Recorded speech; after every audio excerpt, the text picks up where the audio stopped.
that ultimate cherry on top, that ultimate recruit that seemingly we haven't seen Nebraska get in a number of years, an impact player that could potentially change your program in Dylan Raiola.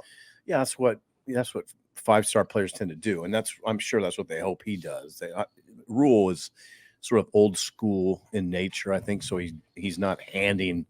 He made it pretty clear they're not handing him any jobs. But I mean, he is what he is. I mean, he's a 6'3", 230-pound son of a former player, NFL player, who has a good mind for the game, and he throws a deep ball really well. Throws all passes really well. So yeah, I mean I like that, and I really like the fact they have all these number one ranked guys in different states, several states, several states, and the top three probably being Carter Nelson, Nebraska, Grant Bricks, Iowa, and then the kid in Hawaii, Preston Telmore. Yeah, you didn't want to have another Jordy Ball moment there, right? So I like that. I like that they have those guys. So yeah, and you know what else? One other thing. It was really smooth today. The organization is. I really appreciate. I was expecting chaos. It was like totally streamlined. We were done by 11 a.m. Right. I've been by a lot of signing days where traditionally 3-4 o'clock, because there's just so many things to get in a row. Matt Rule signing day was in the bag by 11 a.m. That's no accident, but I just doubt that's accident. He if you want to be challenged, he's a good guy to work for. Yeah, they said he was going to be at the press conference podium at 11:30, and he walks in the door at 11:30. That's what he is. That's perfect. Well, that's where he is. That's how he. Usually, he's a little early. I know. He's running late. Well, and operationally, they've got two guys, Vince Ginta, Ryan Callahan. They were around with the previous staff. Vince Ginta's been around for multiple Nebraska staffs, but those guys do a really good job behind the scenes, kind of managing the logistics of the recruiting process. There's a lot of people involved, but those two guys were key cogs in this year one, and they don't get a lot of credit. But a lot of things go into place when you have a class of this size and roster management now that's going to come forward. But man, Dylan Raiola, then you convince Daniel Kalen to stay. I did think it was interesting, and I asked the first question was just I asked Rules about the quarterbacks and just how the week went, because it at one point felt like McCord, but I thought it was interesting, Rob, and he said that there wasn't an offer that was even made to another quarterback this week. Yes, Sip was talking about this earlier. He kind of just slipped that in there. He slipped it in. It wasn't like a direct, like emphatic thing. It was like, oh, we didn't offer any quarterbacks. You had one on campus. Like, you didn't offer him? Like, that's pretty telling. And so, I'm sure that the, potential of a Dylan Raiola maybe changed the dynamic of that entire visit. And then once things became more and more real, the answer of what Nebraska was going to do became pretty clear. But yeah, it's crazy. I mean, just that Sunday, the quarterback position going into it looked entirely different than what it ended up, just with how quickly that thing moved. You don't see that very often. So December 10th is the date to remember. That could be a critical date in Nebraska football history. That's December 10th is the day that Raiola called Rule, that Dylan Raiola called him and said, hey, I've had a change of heart. I want to follow my heart. So that was Sunday, December 10th. McCord, as Robin alluded, was here Monday, December 11th and Tuesday, December 12th. Oh, yeah. I mean, so Rule says no offer was made to McCord. That just sounds to me like McCord was on campus. The Raiola thing was real. The Raiola thing happened, and we can't offer you. We just can't do it. You can't do it. Well, sorry, it changed. That's probably the preferred route that they wanted, because Rule's always talked about if he has a choice between a high-level high school guy that he can develop and a one-and-done rental transfer player, he's going to go for the long-term build. Right. And so I think that fit more of kind of what they're doing at every other position. And so if you have a guy that can be the centerpiece of that rebuild, I mean, it's kind of a no-brainer in that situation compared to a McCord one and done. Right. I just think McCord was probably the route before Raiola came into play. Right. It all happened pretty fast. And as Rule said, I'm always going to do my due diligence. Yes, he covered himself. I mean, they met with Cam Ward. They did. met with Will Howard. Good point, Sean. They met with Sam Levitt. Yep, good point. They met with Blake Chapin. And they could have got some of that those was guys. Before Raiola. And that was, I mean, think about the week before, the money, the time, and investment they spent.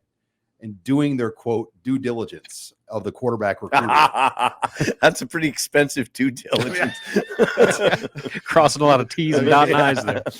But the one thing, the selfish thing as a recruiting guy, knows like if they could have had Raiola earlier, think how much more fruitful this class could have even delivered. Just sure. They never really got to. It almost. They made a late run at Ryan Wingo, the receiver in St. Louis, who's going to Texas.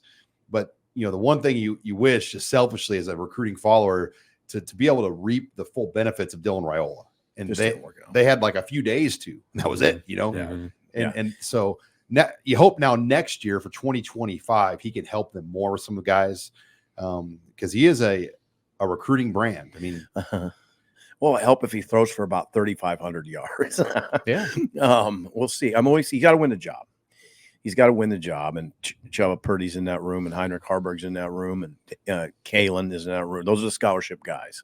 Daniel Kalen is the fourth. So we'll see where it goes. And Rule proudly spoke about the retention they've had on this roster. Just 3 scholarship guys in the portal. Eric Fields departed on his own.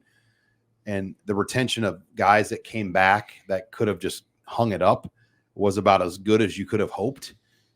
Nick Henrich would have been one, but his injury situation, we don't know about Ethan Piper.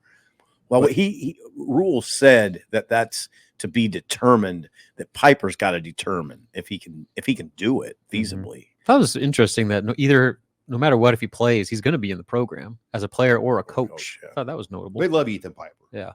So he'll be around. Think about his mom gave a pep talk to the team, like in the locker room before a game this year. He's a huge part. He would have been a single-digit guy in this program. Mm-hmm. So that's a guy they want around one way or another. But yeah, the retention of this roster, it's created an interesting numbers challenge. But I think that's everywhere in college football. You still have 2 more years of this COVID year in its full bloom that you're going to have to deal with. I use the analogy all the time. You have a 5-seat car, and you're trying to get 6 people in there, and it's hard to get people on people's laps. Mm-hmm. And that's what every college roster is right now. It's a 5-person car trying to get a 6th person on the lap, and everyone loves my analogies. There's another one for you. Yeah, that's pretty good. How far are they over? 10, 15. It's double digits. Double digits. This is where it's tax season too, and I'll use this analogy. Okay, here we go. This is awesome. Where having a good accountant, keep it going, makes it worthwhile, because you got to do some creative accounting. You have to figure out ways around the tax laws, mm-hmm. Without going to prison, and shuffle some assets. But I think they've got a good thing going, and you heard Trev Alberts this week. You heard Matt Rule praise the 1890 collective. And I do think Nebraska's NIL in the last month, you just sense that things have really turned a corner there, mm-hmm. as far as just everybody kind of being aligned, realizing the importance of it, what they're doing. There's been a grassroots fundraiser campaign that's brought in around $1 million. Around $1 million, yeah. So I think that's been big this week too, to watch that play out, because guys, they're not going to do this without NIL. They need the NIL. You need the AD, you need the head coach, you need the fan base, and you need everybody aligned. I feel like this week, especially, we've really seen that take off. Have you seen that, Rob? Yeah, it seems like for the first time since the NIL era began, Nebraska got everybody pulling the rope the same direction. It seemed like there was multiple collectives, and not necessarily full public backing of a collective, and everything. Everybody was just kind of doing their own thing for a while. Well, now you got the AD praising the collective. You got the head coach praising the collective. You have the collective making media rounds, going on your radio show, and doing fundraisers. Yeah, doing a live chat on HuskerOnline. They're out there in public, and they have the full backing of the university, the athletic department, and the head football coach. It's a little bit easier than before, because you had a lot of just message board whisper and things going on about NIL. And now I think everyone's all right. This is the collective. This is what's going on. It's going well. And they got Dylan Raiola. Mm-hmm. They had to pay for him. Yeah. We'll never know how much he made, but it's safe to say it's championship money. Yeah. I keep using that phrase because you're beating out Georgia for #1 quarterback. You're paying championship money. Yeah. This was not a discount purchase. No. You don't get guys like that. No. Especially somebody in his prime, that had the Georgia and Ohio State as one time